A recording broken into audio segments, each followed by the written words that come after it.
송년주일 예배 하나님 앞에 사도신경으로 우리 신앙을 고백하겠습니다. 전능하사 천지를 만드신 하나님 아버지를 내가 믿사오며 그 외아들 우리 주 예수 그리스도를 믿사오니 이는 성령으로 잉태하사 동정녀 마리아에게 나시고 본디오 빌라도에게 고난을 받으사 십자가에 못 박혀 죽으시고 장사한 지 사흘 만에 죽은 자 가운데서 다시 살아나시며 하늘에 오르사 전능하신 하나님 우편에 앉아 계시다가 저리로서 산자와 죽은 자를 심판하러 오시리라. 성령을 믿사오며 거룩한 공회와 성도가 서로 교통하는 것과 죄를 사하여 주시는 것과 몸이 다시 사는 것과 영원히 사는 것을 믿사옵나이다. 아멘.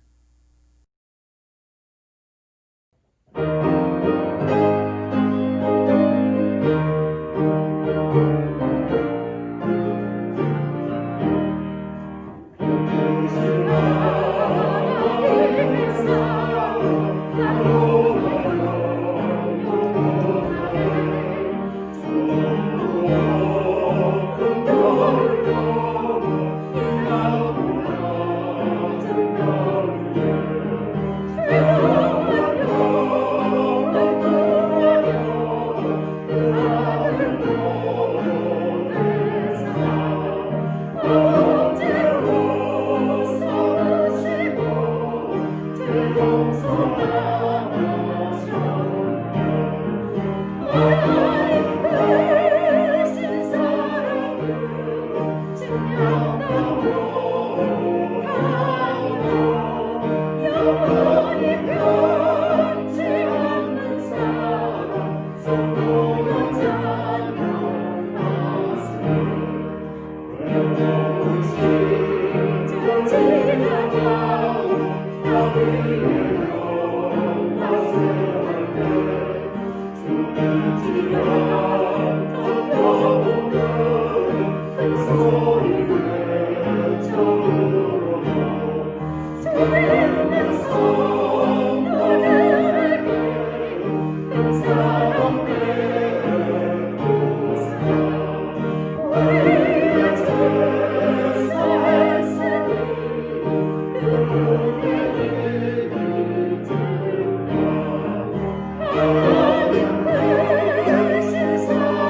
사랑과 은혜가 풍성하신 하나님, 올 한 해도 저물어 가는 오늘 마지막 주일, 변함없는 믿음으로 주님 앞에 예배하게 하시니 감사하옵나이다.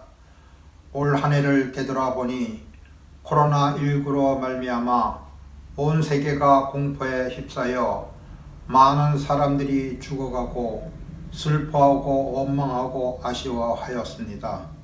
하나님, 이 시간 간구하오니 하루속히 어둠에서 벗어나 강명한 새해를 맞이하게 하시어 잘못된 삶을 회개하게 하시며 새해에는 감사하며 기뻐하는 삶을 살게 하시옵소서.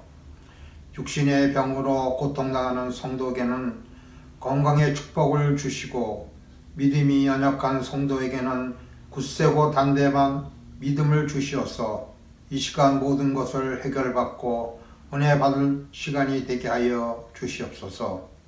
이 시간 말씀 들고 단위에 서신 목사님을 기억하시사 늘 성령 충만으로 인도하시고 위로하시며 복된 길로 인도하시옵소서.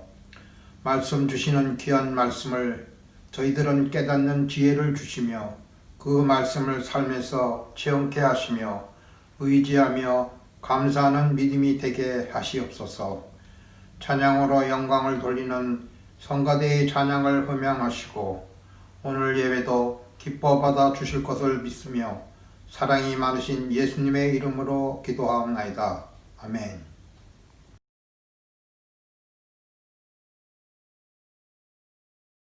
오늘 주시는 하나님의 말씀은 우리 사무엘상 2장 27절에서 36절까지 보도록 하겠습니다. 27절 말씀입니다. 하나님의 사람이 엘리에게 와서 그에게 이르되 여호와의 말씀에 너희 조상의 집이 애굽에서 바로의 집에 속하였을 때에 내가 그들에게 나타나지 아니하였느냐. 이스라엘 모든 지파 중에서 내가 그를 택하여 나의 제사장을 삼아 그로 내 단에 올라 분향하며 내 앞에서 에봇을 입게 하지 아니하였느냐. 이스라엘 자손에 드리는 모든 화제를 내가 내 조상의 집에 주지 아니하였느냐. 너희는 어찌하여 내가 나의 처소에서 명한 나의 제물과 예물을 밟으며 내 아들들을 나보다 더 중히 여겨 내 백성 이스라엘에 드리는 가장 좋은 것으로 스스로 살찌게 하느냐. 그러므로 이스라엘의 하나님 나 여호와가 말하노라. 내가 전에 내 집과 내 조상의 집이 내 앞에 영영히 행하리라 하였으나 이제 나 여호와가 말하노니 결단코 그렇게 아니하리라. 나를 존중히 여기는 자를 내가 존중히 여기고 나를 멸시하는 자를 내가 경멸히 여기리라. 보라, 내가 내 팔과 내 조상의 집 팔을 끊어 내 집에 노인이 하나도 없게 하는 날이 이를지라. 이스라엘에게 모든 복을 베푸는 중에 너는 내 처소의 환난을 볼 것이요 내 집에 영영토록 노인이 없을 것이며 내 단에서 내가 끊어버리지 아니할 너의 사람이 내 눈을 쇠장케 하고 내 마음을 슬프게 할 것이요 내 집에 생산하는 모든 자가 젊어서 죽으리라. 내 두 아들 홈니와 비누아스가 한날에 죽으리니 그 둘에 당할 그 일이 내게 표징이 되리라. 내가 나를 위하여 충실한 제사장을 일으키리니 그 사람은 내 마음 내 뜻대로 행할 것이라. 내가 그를 위하여 견고한 집을 세우리니 그가 나의 기름 부음을 받은 자 앞에서 영구히 행하리라.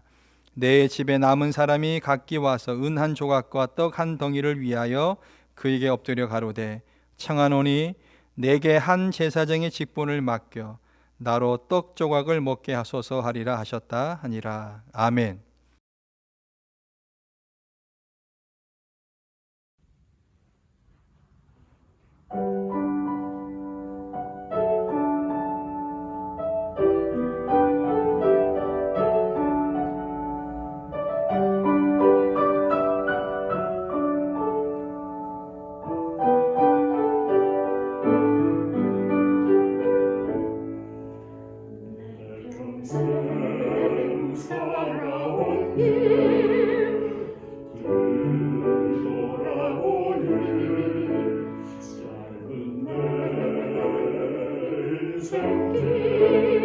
오직 주의 은혜라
오늘 사무엘상 2장 27절에서 36절 말씀을 통해서 하나님을 의식하는 성도라는 제목으로 우리 함께 은혜를 나누고자 합니다. 미국의 유명한 빌리 그레이엄 목사님의 아들인 프랭클린 그레이엄 목사님이 있습니다. 이 목사님은 2015년도에 미국 기독교인 중에서 가장 영향력이 높은 사람 1위로 등극이 된 바 있습니다. 이 프랭클린 그레이엄 목사님은 오바마 행정부 시절에 나라의 안위와 걱정을 통하여서 바른 소리를 했고 또 세계 선교를 위해서 직언을 좋은 얘기를 아끼지 않고 한 바 있습니다. 지금도 그 영향력은 대단하다고 할 수가 있죠. 또 한국에 가면 고신대학교가 있는데 그 고신대학교의 교훈이 바로 코람데오, 즉 신전의식, 하나님 앞에서의 삶이라고 하는 그런 교훈을 가지고 있습니다. 우리가 오늘 사무엘상 2장 이 말씀을 우리가 읽었는데요. 우리가 사무엘상이라고 하면 특별히 등장하는 인물이 있습니다. 사무엘이 등장을 하죠. 그 다음에 사울이 등장을 하고요. 다윗이 등장을 합니다. 사실 이 사무엘은 이스라엘 사사의 마지막 사사라고도 할 수 있습니다. 신정 정치에서 이제 왕정 정치로 넘어가는 과도기에서 오늘 이 사무엘상 우리가 읽었던 이 초반부는 바로 이스라엘에게 있어서 누가 참 하나님이신지, 우리가 어떤 마음으로 하나님을 섬겨야 할지를 엘리의 제사장 가문과 그리고 이 사무엘을 비교하고 있음을 우리가 알아야 합니다. 우리가 읽지는 않았지만 사무엘상 2장 12절부터 17절에 보면은 엘리 제사장의 부패를, 엘리가의 부패를 우리가 알 수가 있습니다. 자, 2장 12절을 보시면 엘리의 아들들은 불량자, 여기서 엘리 아들 두 아들이죠. 홈니와 비느하스를 얘기합니다. 여호와를 알지 아니하더라. 우리말 성경에 보면 여호와를 알지 아니하더라, 이 말 하나님을 의식하지 않다라고 번역하고 있습니다. 그 제사장들이 백성에게 행하는 습관은 이러하니 쭉 얘기하면서 그들이 하나님 앞에서 잘못하는, 악을 행하는 장면들을 아주 자세하게 기술하고 있습니다. 사실 제사장의 역할은 이스라엘에게 있어서 매우 중요한 역할입니다. 엘리의 두 아들들은 어떻게 해야 했을까요? 하나님을 향해서 절대 헌신을 하고 절대 성결을 간직하고 추구해야 되는 성직자였습니다. 그런데 그들은 그렇게 하지 않았어요. 이 말은 사사기 시대 마지막 때에도 여전히 제사장 가문임에도 불구하고 그들 자신의 욕심과 향락으로 성직을 악용하고 있다라고 하는 사실입니다. 자, 구체적인 범죄 내용을 보시면 12절에 하나님을 무시하죠. 오만불손합니다. 하나님에 대한 신령한 진리들을 알려고 하지 않습니다. 습관적으로 하나님 앞에 나오는 거죠. 하나님 부인하는 자가 하나님의 성막을 위해서 봉사한다? 참 아이러니합니다. 중생의 체험이 없는 자가 교회를 위해서 봉사하는 것과 똑같습니다. 그리고 경건한 제사 제도를 문란하게 하고 여호와의 제물을 강탈합니다. 13절에서 16절까지 말씀해 보면 자세히 나와 있습니다. 또한 다른 사람들까지도 실족하게 하는 이 종교 지도자의 책임, 그리고 그 두 아들들의 범죄뿐만 아니라 2장 29절에 보면 이제 이런 말이 나오죠. 제사 절차를 무시하고 직무유기입니다. 신성모독, 하나님을 모독하고 이 엘리는 자기 아들을 하나님보다 더 중히 여겼어요. 인본주의적 사고죠. 그러니까 종교적 특권은 반드시 책임이 수반합니다. 자, 이에 따라서 이 엘리와 엘리 아들들의 범죄를 통해서 이 엘리 가문에 임할 하나님의 진노는 어떤 것이었냐? 이제 남용되었던 힘이 상실하게 됩니다. 30절에 보시면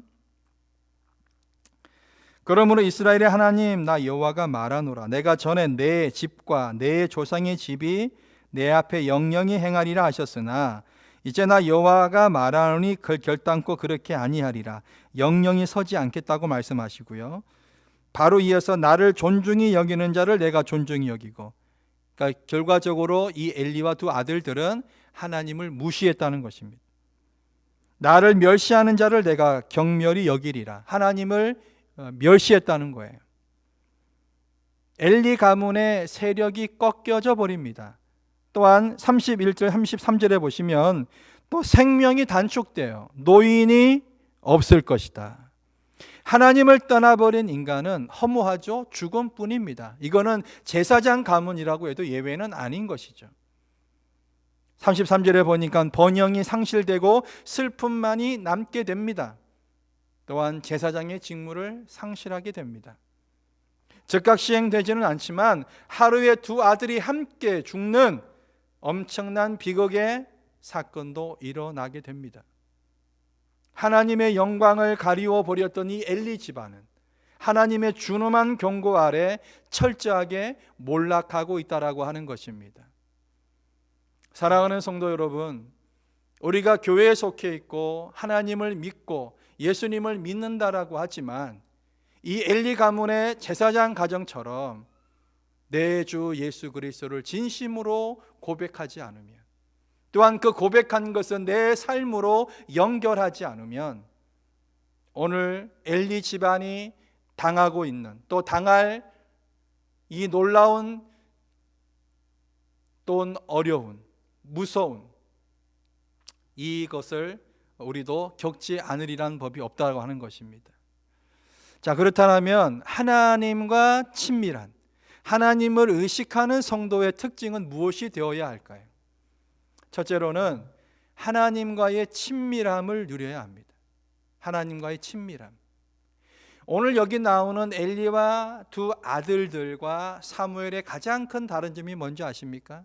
바로 하나님과의 친밀함, 즉 교제라고 하는 것입니다. 사무엘은 하나님과 교제하기 위해서 말씀을 보고 그는 늘 기도의 자리로 나아갔던 반면에 엘리와 두 아들들은 어처구니 없는 그냥 종교 형식만 남은 사람들로 전락해 버렸다라고 하는 것입니다. 이 하나님과의 친밀함은 어떻게 누려야 합니까? 개인적이고요, 살아있고요, 친밀하게 하나님을 경험해야 합니다. 여러분, 하나님을 아십니까? 당연히 아시겠죠. 제가 다시 질문하겠습니다. 여러분, 정말 그 하나님을 경험해 보셨습니까? 내 삶에 지워지지 않는 하나님을 경험한 흔적들이 있습니까? 하나님을 체험하는 사람들, 예배하는 사람들, 뭔가 그룹 속에서 있다라고 얘기를 하죠. 나 홀로 하나님을 얼마나 깊이 경험을 했습니까? 사실 진짜 영성은 혼자 있을 때가 진짜 영성이라고 합니다. 옛날 우리 선배 목회자님들 얘기를 들어보면 어때요? 산에 기도하러 올라갔다가 소나무 한 그루 뽑아야 된다라고 얘기합니다. 무슨 말입니까? 그만큼 철저하게 하나님만을 바라보는, 하나님 앞에 기도하는, 그분의 은혜만을 간구하는 이 외로운 길을 우리 선배 목사님들과 그 옛날에 우리 신앙의 어르신들은 걸어갔다라고 하는 것입니다. 하나님을 향한 열정이 피 맺힌 그 피의 절규가 될 때에 우리는 하나님과 친밀함을 누릴 수 있을 것입니다. 세상과 짝하고 하나님과는 멀어지고, 특히 지금 어려운 이 시대에 영상으로 예배드리는 우리의 자세가 혹시 나태해져 있지는 않습니까?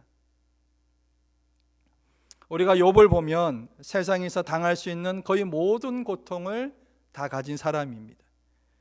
근데 욥을 우리가 욥기를 읽어보면 이 하나님과의 친밀함이 장을 더해 갈수록 친밀해지고 있습니다. 마지막에 욥기 42편 5절에서 내가 주께 대하여 귀로 듣기만 하여 삽더니 이제는 눈으로 주를 배옵나이다. 이 욥의 진실한 고백을 우리도 고백할 수 있어야 됩니다. 요즘 교회들이 어려워서, 교회뿐만이겠습니까? 직장도 마찬가지죠. 구조조정이다, 여러 가지로 상황이 좋지 않습니다. 그렇다 할지라도 우리의 궁극적인 목적은 하나님과의 친밀함에 있는 거예요. 목적을 이루기 위한 수단이 어떤 목회나 하나님께 기도하는 것이 아니라 순수한 마음으로 그분의 은혜에 감격하고 나아갈 때에 우리는 그 하나님을 귀로 듣는 것이 아니라 우리의 눈으로 주님을 배울 수 있을 것입니다. 여러분, 하나님에 대한 리얼리티가 있어야 합니다. 아무리 스펙이 뛰어날다 할지라도 하나님과의 스토리가 없으면 안 됩니다. 스토리가 뭡니까? 바로 하나님을 경험하는 것입니다. 하나님의 실존에 대해 애써보고 발부둥 치면서 경험하려고 애써야 하는 표현입니다. 혹시 코로나라고 하는 이것 때문에 핑계거리를 삼아서 하나님과의 만남, 이 발버둥이 소원하지는 않는지요? 하나님을 경험하는 방법은 다른 게 없습니다. 즉 왕도가 없습니다. 얼마나 간절히 매달리느냐에 달려 있다라고 하는 것입니다. 여러분의 가정에 워룸을 설치하시기 바랍니다. 즉 기도의 방을 설치하시기 바랍니다. 교회 나오지 못한다 할지라도 여러분과 하나님이 만나는 친밀한 그 공간, 그 시간을 누릴 수 있는 그 교제의 시간이 반드시 있어야 하는 것입니다. 그분을 만날 수 있는 방법은 그분이 나를 찾아와 주셔야 하기 때문입니다. 예레미야 33장에 보면 너는 내게 부르시더라 내가 너에게 응답하겠고 네가 알지 못하는 크고 비밀한 일을 너에게 보이리라. 그 경험을 하고 내 삶에 그 하나님의 흔적이 있다는 경험을 하고 나가야 됩니다. 하나님을 믿는데, 예수님을 믿는데, 교회에 나가는데 하나님을 만난 경험이 없다. 너무나 안타깝습니다. 여러분, 흔적이 뭡니까? 바로 스티그마라고 하는 얘기죠.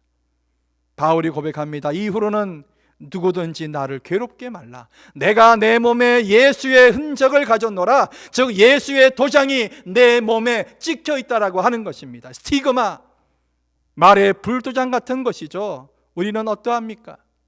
하나님과의 친밀한 그것을 누려야 합니다. 하나님을 의식하는 성도는 반드시 하나님과 친밀한 관계로 나가야 합니다. 불량스럽고 하나님을 의식하지 않았던 비나스와 홈니와 비나스가 아니라 하나님과 친밀한 관계를 누렸던 이 사무엘처럼 우리도 주님과 그렇게 나가야 하는 것입니다. 두 번째, 하나님을 의식하는 성도는 하나님 말씀이 우리를 사로잡도록 해야 합니다. 당연한 말이죠. 실제로는 당연하지 않습니다.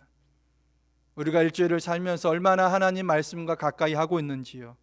여러분이 처하게 될 이 환경, 지금의 이 환경, 그저 탓하고 그저 마음을 쓸어내리기만 하지 정말 하나님 말씀이 소망이 있고 생명이 있음을 알고 그 말씀과 가까이 하고 있는지요. 내 자신의 경험, 생각, 사상을 성경 말씀으로 포장만 씌워서 전달하는 게 요즘 세상인데 그 하나님 말씀 앞에 나를 활짝 열어놓고 그 말씀 앞에 내 자신이 바로 설 수 있는 그런 우리가 되어야 합니다. 요즘에 교회 부흥을 위해서 코로나 시대이기 때문에 있던 교인들도 잘 안 나오는 시대이지만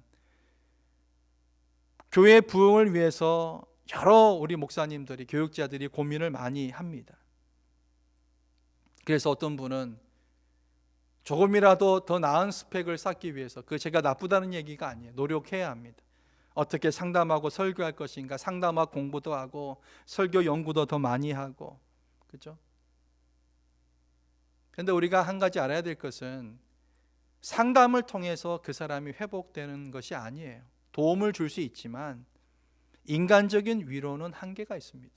우리가 어려운 상황을 당한 사람에게 인간적인 말로 위로하는 것은 한계가 있어요. 결국에 하나님의 영이 하나님께서 만져주지 않으면 아무것도 안 됩니다. 인간의 위로는 한계가 있다라고 하는 것이에요. 그런데 우리가 하나님의 위로를 어떻게 받습니까? 하나님이 뿅 나타나서 위로해 주시는가요? 아니에요. 하나님께서 말씀을 통해서 우리에게 위로해 주십니다. 우리가 어린이들을 사역할 때에 사역자들의 고민이 어떤 설교를 할까 많은 고민을 하죠.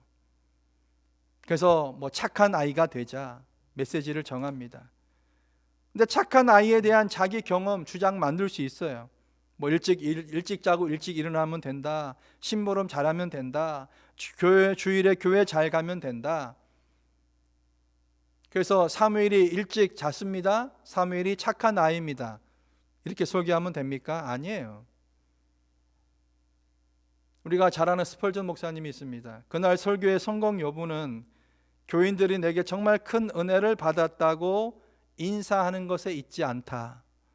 내가 설교를 한 후 돌이켜 봤을 때에 하나님의 말씀을 제대로 전했다면 성공이고 그렇지 않다면 실패인 것이다. 사람들의 반응에 달려있지 않다라고 하는 것입니다. 우리가 하나님 말씀을 연구하며 읽으며 그 말씀이 살아 움직이게 하기 위해서 우리가 많은 부분에 투자를 해야 합니다. 특히 이 코로나 시대에 자칫하면 일주일에 성경 한 장도 보지 않을 수 있습니다. 성경 통독이든 정독이든 성경 공부든 책이든. 어떤 신학생이 이렇게 얘기해요. 로마서를 배울 수 있는 방법이 무엇입니까? 어떤 유명한 교수님에게 물었더니 로마서를 수백 번 읽어라. 그리고 100번쯤 정식으로 배워봐라. 그리고 100번쯤 가르쳐봐라. 그러면 로마서를 알 거다라고 얘기했습니다. 말씀이 만만한 게 아닙니다. 깊게 지속적으로 하나님 말씀 속에 있을 때 사람들의 영혼이 변한다라고 하는 것입니다. 우리는 다른 것을 위해서는 투자를 많이 하고 시간을 많이 들입니다만 하나님 말씀에 대한 연구와 깊이와 성경 읽기에 대해서는 우리가 그렇게 신경을 쓰고 있지 않는 것 같아요. 얄팍하게 해서 상대의 삶이 변할 것이라고 기대하는 것은 착각입니다. 우리가 지금 필요한 것은 하나님의 말씀을, 사무엘이 하나님의 말씀과 기도하는 일에 최선을 다한 것처럼 우리도 엘리의 두 아들이 되지 않기 위해서는, 하나님을 의식하는 자가 되기 위해서는 반드시 그 하나님의 말씀 앞에 내 자신이 서야 된다라고 하는 것입니다. 그래서 우리는 Man of God, 하나님의 사람이 되어야 합니다. 하나님을 의식하는 성도 세 번째 특징은 끝까지 충성하는 것입니다. 여러분, 충성이라고 하는 것은 시작하기는 쉽습니다. 충성은 맹세할 수도 있습니다. 그러나 끝까지 충성하는 사람은 많지가 않은 것 같아요. 하나님께서 사무엘을 부르시고 사무엘을 통하여서 이제 신정 통치에서 왕정 통치로 넘어가는 그 과도기에 하나님께서 사무엘을 부르신 특별한 이유가 있습니다. 다윗이 통치할 때도 사무엘이 다윗에게 많은 조언을 해주죠. 하나님께서는 이 사무엘을 그렇게 든든하게 하나님의 사람 옆에 붙여주셨던 것입니다. 끝까지 나이 많아서까지 충성하고 있습니다. 우리가 갈렙을 보시면 알 수가 있죠. 여호수아와 갈렙은 끝까지 그의 나이가 많아서까지도 진취적인 모습을 가지고 믿음의 의지에서 하나님께 나아갔던 하나님의 사람이었습니다. 여러분을 불러주신 분이 누구십니까? 여러분을 주의 백성으로 불러주신 그분이 누구시냔 말이에요. 디모데전서 1장 12절에 보니까 나를 능하게 하신 그리스도 예수 우리 주께 내가 감사함은 나를 충성되이 여겨 내게 직분을 맡기심이니. 내게 직분을 맡기신 그분, 나를 충성되이 여겨 직분을 맡기신 그분. 우리가 2020년도에는 코로나 때문에 교회에서 예배 드리는 것도 너무나 어려웠고 못 드릴 때가 더 많았고, 충성을 하고 싶어도 여건이 안 되니까 못했습니다. 이제 밝아오는 2021년도 하나님께서 우리에게 기회를 주시면 우리가 최선을 다해서 주의 몸된 제단과 주를 위해서 충성되이 나가야 될 줄로 믿습니다. 시편 101편 6절에 보니까 내 눈이 이 땅에 충성된 자를 살펴, 하나님의 눈이 이 땅에 충성된 자를 살펴 나와 함께 거하게 하리니 완전한 길에 행하는 자가 나를 수종하리로다. 고전 4장 2절에 보니까 맡은 자들에게 구할 것은 충성이라. 우리가 너무나 잘 알고 있는 말씀이에요. 여러 가지 문제가 있었던 고린도 교회에 분쟁과 음행과 소송과 분쟁 4개파가 있었죠. 바울, 아볼로, 게바, 그리스도. 교인들이 이꼴저꼴 보기 싫어 아무것도 하지 말자. 이게 바로 사탄의 계략입니다. 코로나 시대에 어려우니까 이것저것 아무것도 하지 말자. 사탄의 전략이에요. 바울이 고린도 4장 2절에서 맡은 자들에게 구할 것은 충성이라고 강조합니다. 하나님의 일을 다른 사람에게 미루지 않기 원합니다. 나를 충성되이 여겨 맡기신 그 직분에 대하여 우리가 최선을 다하여 주님 오시는 그날까지 해야 될 줄로 믿습니다. 사탄의 전략은 간단합니다. 물질적인 어려움을 주고, 건강에 어려움을 주고, 자녀의 어려움을 주고, 관계에 어려움을 주어서 하나님의 일에 집중하지 못하게 하고 근심하게 하고 그렇게 하는 것입니다. 근데 우리 다시 한번 생각해 봅시다. 하나님의 은혜가 아니면 우리가 어떻게 지금 이 자리에 있을 수 있습니까? 사랑하는 성도 여러분, 먹고 사는 데에만 급급하지 않기 원합니다. 지금 경제도 어렵고 몸도 아프고 당장 먹을 거리도 없는데 무슨 소리 하느냐라고 생각할 수도 있습니다.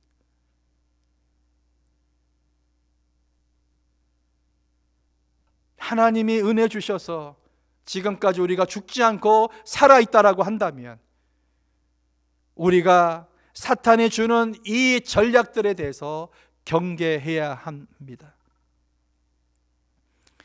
어떤 집사님이 암 선고를 받고 키모테라피를 하고 몸져 누워 있었습니다. 여러분 아시죠? 암이 걸리면 우리 몸의 모든 그 암세포가 좋은 영양분을 빨아들이기 때문에 살이 빠지게 되고요. 그리고 이 암이 폐, 간, 뼈까지 전이가 됩니다. 그런데 남편도 없고 혼자 초등학교 4학년 아이를 키우고 있습니다. 원망이 나올 수 있는 상황이죠. 그러면서도 매어 달리고 기도해야 할 분은 하나님밖에 없기에 그는 울면서 살려달라고 하나님께 매어 달립니다. 우리가 이런 가정을 보면, 이런 상황을 보면 너무나 가슴이 아프죠. 그런데 집사님의 고백이 뭐냐 하면, 그렇게 하나님 앞에 매어 달릴 때에 예수님의 십자가 사건이 내 온몸으로 체득이 되어지더라는 것입니다. 몸은 아픈데 감사가 터져 나오더라는 것이죠. 이것이 은혜입니다. 이것이 카리스입니다. 이것밖에 설명할 길이 없습니다. 내가 할 수 있는 것 아무것도 없습니다. 인생의 막다른 길 앞에 무엇을 내가 할 수 있겠습니까? 주님 당장 나를 부르시면 우리 오늘 저녁이라도 가야 될 인생인데 내 것이 어디 있습니까? 하나님 은혜 주셔서 끝까지 주의 사명 감당하길 원합니다.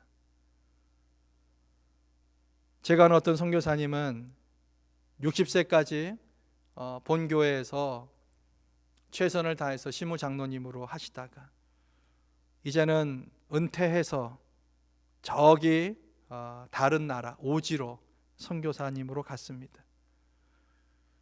그분이 고백하기를 65년을 살아오면서 가장 행복한 시간은 지난 4년이었습니다.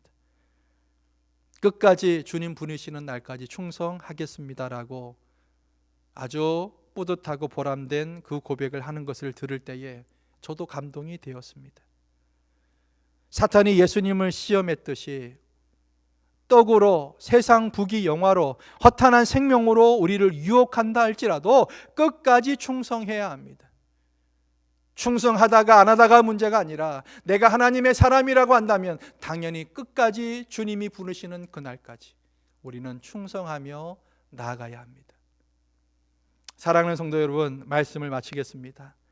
하나님을 의식하는 성도는 오늘 본문에 나오는 사무엘처럼 엘리와 두 아들들과는 비교가 되지 않을 만큼 영적으로 무지한 자가 아니라 영적으로 깨어있는 자가 되어서 하나님 말씀이 우리를 사로잡고 또한 하나님과의 친밀함을 누리고 끝까지 충성봉사하는 하나님의 거룩하고 복된 주의 종들이 되시기를 주의 이름으로 간절히 축원합니다. 기도하겠습니다. 거룩하신 하나님 감사합니다. 오늘 엘리와 두 아들들과 사무엘을 보면서 우리가 하나님을 의식하기를 원합니다. 엘리의 두 아들들은 하나님을 의식하지 않았다고 했는데 하나님을 경멸히 여기고 업신여겼다고 했는데 주여 우리는 하나님을 의식하며 그 하나님이 없이는 살지 못함을 고백하는 믿음의 백성들이 되게 하여 주옵소서. 2020년 하나님 마지막을 보내면서 다가오는 2021년도에는 끝까지 충성하며 하나님과의 친밀함을 누리며 살아가는 주의 거룩한 백성들이 될 수 있도록 은혜 더하여 주옵소서. 예수님 존귀하신 이름으로 간절히 기도하옵나이다. 아멘.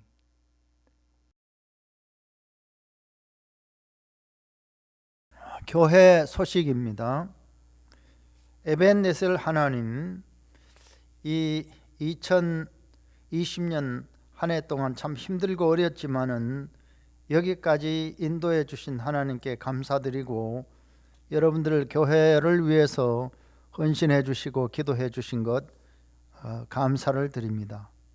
금주 수요일 각 구역별로 구역 예배를 가정에서 드려 주시기를 바랍니다. 송구영신 예배 우리 연말에 윷놀이 친교 계획이 되어 있었지만 금년에는 하지 못하게 되었습니다. 송구영신 예배도 주보에는 이렇게 영상으로만 한다고 했는데 연말에 카운티에서 행정명령이 종교 활동 예배를 드릴 수 있도록 허가가 되어서 성구 영신 예배 11시 40분에 성전에서 드리고 또 가정에서 드리도록 그렇게 하겠습니다. 가정에서 드리시는 분들은 영상을 보내드리지 않습니다. 여러분들이 개인적으로 시간을 가져주시면 감사하겠습니다. 그리고 그 다음 주일은 2021년도 신년주일 감사 예배로 드리겠습니다.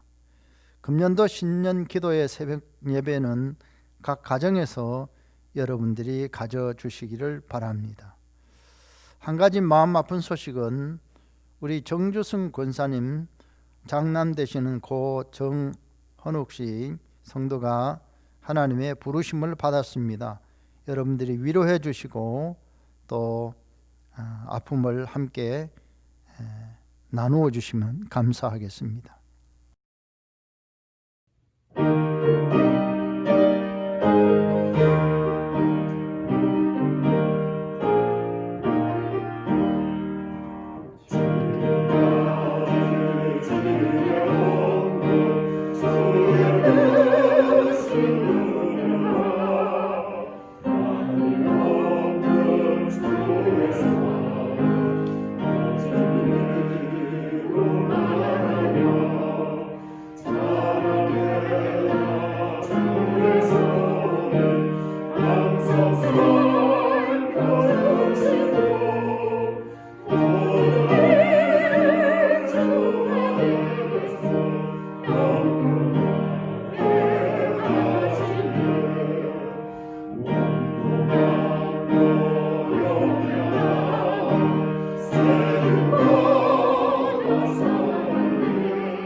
기도하겠습니다.